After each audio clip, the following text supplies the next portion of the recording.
కాశీకి వెళ్ళిన చాలా మంది ఒకే మాట చెబుతారు, అక్కడ ఏదో ఉంది, మాటల్లో చెప్పలేని అనుభవం. అది ఏమిటి? ఒక దేవాలయం వల్ల, లేక ఒక నది వల్ల, లేక మనలోనే దాగి ఉన్న ఒక స్థితి బయటకు రావడమా? కాశీ ఒక నగరం కాదు, ఒక స్పందన, ఒక వైబ్రేషన్. వారణాసిలో అడుగుపెడితే ఏదో కనిపించని శక్తి మనసును నెమ్మదిగా నిశ్శబ్దం చేస్తుంది. కాశీ స్థలం కాదు, చైతన్య స్థితి.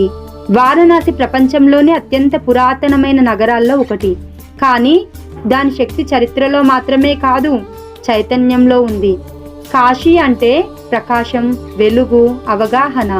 శివుడు అక్కడ విశ్వనాథుడు, అర్థం ప్రపంచాన్ని చూస్తున్న సాక్షి. కాబట్టి కాశీ ఎనర్జీ అంటే నిన్ను సాక్షిగా మార్చే శక్తి. గంగా నది నువ్వు చూస్తే నీరు మాత్రమే కనిపిస్తుంది, కానీ కాసేపు కూర్చుంటే మనసు చెబుతుంది ఇది కూడా పోతుంది. అది బాధైనా, అది ఆనందమైనా. గంగా నేర్పేది పట్టుకోకు, ప్రవహించు. అందుకే అక్కడ కూర్చుంటే మనలోని బరువులు తేలిక అవుతాయి. మణికర్ణికా ఘాట్, ఇక్కడ మంటలు ఆగవు, జీవితం కూడా ఆగదు. ఒక శవం కాలిపోతుంటే మనసులో ఒక ప్రశ్న వస్తుంది, ఇది అంతా ఎక్కడికి పోతుంది? అదే క్షణంలో మన అహంకారం కరిగిపోవడం మొదలవుతుంది. కాశీ ఎనర్జీ ఇక్కడే గట్టిగా తాకుతుంది, నువ్వు శాశ్వతం కాదని గుర్తు చేస్తుంది. కాశీ విశ్వనాథ ఆలయంలోకి వెళ్తారు.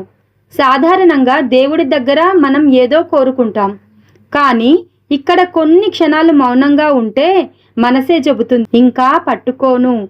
అదే అసలు ప్రార్థన. కాశీ ఎనర్జీ ఇక్కడ నిన్ను వదిలిపెట్టే స్థితికి తీసుకెళ్తుంది. ఎనర్జీ అంటే నిజంగా ఏమిటి? అది కనిపించదు, కానీ అనిపిస్తుంది. అది బయట లేదు, నీ అవగాహనలో మార్పు. కాశీలో నీ ఆలోచనలు నెమ్మదిస్తాయి, నీ కోరికలు తగ్గుతాయి, నీ అహంకారం సైలెంట్ అవుతుంది. ఎందుకంటే అక్కడి వాతావరణం నిన్ను లోపలికి తీసుకెళ్తుంది. ఎందుకు అక్కడే అనిపిస్తుంది? ఎందుకంటే వేల ఏళ్లుగా జపం, ధ్యానం, లక్షల మంది విడిచిపెట్టిన భావాలు, నిరంతరం గుర్తు చేసే అంతిమ సత్యం, ఇవన్నీ కలిపి ఒక శక్తిగా మారాయి. అదే కాశీ ఎనర్జీ. కాశీ ప్రత్యేకత ఏమిటంటే అది నిన్ను మార్చదు, నీలో ఉన్న దాన్ని చూపిస్తుంది. నువ్వు పట్టుకున్నదే బాధ అని నిజంగా అనిపించేలా చేస్తుంది. కాశీకి వెళ్ళడం అంటే ఒక చోటికి వెళ్ళడం అని కాదు, ఒక స్థితికి చేరుకోవడం, వదిలిపెట్టే స్థితి. కాశీ ఎనర్జీ అంటే నీలోని నేను కరిగిపోయే క్షణం.